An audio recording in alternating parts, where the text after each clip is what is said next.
A gente tem discutido a pressão realizada por proprietários de bares e restaurantes aqui de São Paulo contra as medidas restritivas impostas pelo governo do estado. Pois bem, o setor sofre ainda e vê o problema financeiro bem distante de ser resolvido. E ontem uma história envolvendo essa queda de braço chamou muita atenção.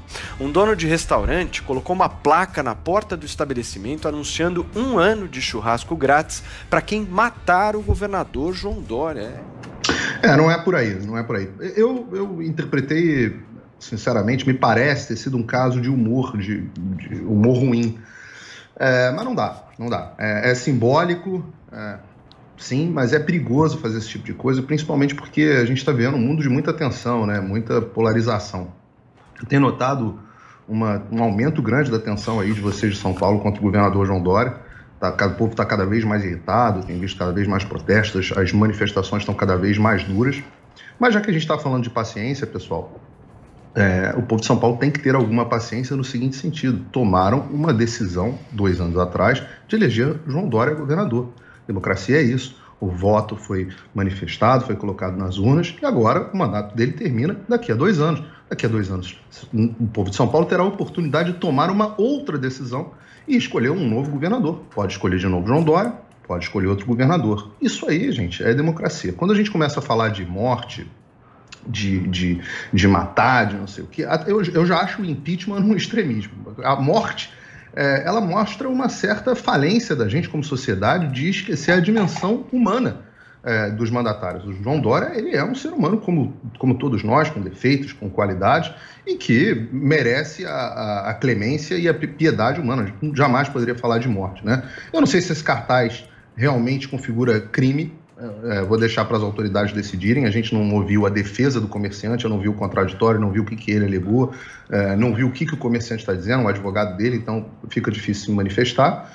Mas eu, assim, baseado nas decisões anteriores que eu tenho visto, o STJ, por exemplo, arquivou esse caso aí do jornalista que desejou a morte do Bolsonaro. Aliás, não foi um único jornalista, disse que aquilo era jornalismo. Também teve aquele pessoal daquele Freedom Kick, não sei se vocês lembram, no ano passado, que jogou uma pelada em São Paulo, fez um vídeo jogando uma pelada usando a cabeça do presidente Bolsonaro. Classificou aquilo como arte. Também teve o caso daquela médica que ganhou notoriedade na internet. Paulo, queria perguntar exatamente isso para você e depois acho que é legal o Joel falar, porque, por exemplo, quando categorizam como uma música, arte ou humor, né? As pessoas entendem como humor, por exemplo, aí dizem, não, tudo bem, isso é arte, não, tudo bem, isso é humor. Mas aí o dono do restaurante pode fazer humor, ou à medida que o dono do restaurante não é um humorista, quando ele escreve isso, é uma outra interpretação, depende de quem fala, é uma interpretação. O que vocês acham sobre isso? Os casos são semelhantes? Acho Dá para abrir um comparativo? Arte, música, um artigo de opinião e uma pessoa comum fazendo uma oferta ali na porta do restaurante? Não sei. Porque ambos estão desejando morte. Sim. For graças. Mas me parece que assim, humor, humor tudo pode. Se não é mimimi, se não é o politicamente correto. Espera só um minuto, Joel. Conclui o raciocínio. Para o Paulo terminar. Eu acho que todo mundo pode fazer humor, todo mundo pode fazer arte, todo mundo pode fazer jornalismo.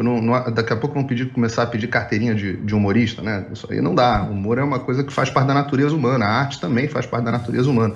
Todo mundo pode fazer piada. Algumas piadas podem, sim. Essa questão da discussão do que é o limite, qual é o limite do humor, uma discussão antiga, acho que a gente não vai esgotar aqui. Mas respondendo a tua pergunta, Paulo, eu acho que todo mundo pode fazer humor, todo mundo pode fazer arte. O humor também pode ser bom ou ruim, e o humor também pode ser criminoso, pode ser caluniador. E não é livre, assim como a arte, e não são livres das suas consequências, assim como a profissão jornalística. Nós temos aqui liberdade de falar o que nós quisermos, mas nós temos também a liberdade, nós sofremos a consequência de tudo que nós falamos, de tudo que nós fizemos. Se for entendido que isso de fato era uma incitação ao crime, uma ameaça, etc, etc, e de novo, eu acho que a única maneira da gente opinar melhor sobre isso é ouvir qual é o contraditório, ele deve arcar com as consequências criminais, a lei existe para isso.